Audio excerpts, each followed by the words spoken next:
సాయి గారికి వందనాలు. పల్నాడు జిల్లా ఎల్దుర్తి మండలం గంగలకుంట గ్రామం. నా సాక్ష్యం ఏంటంటే, పోయిన పంటకి 3 ఎకరాలన్నర మిరపతోట వేసాను.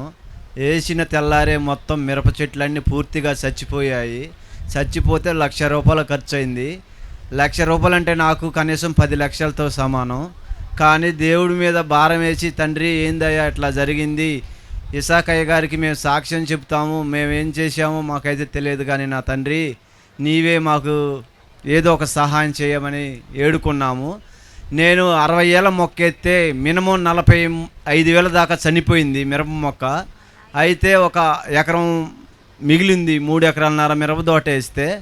తండ్రి నాయన, నేను ₹1,00,000 అప్పు చేసుకున్నాను, మరి ఏం జరిగిందో నీ చిత్తమేనయ్యా అనుకున్నా.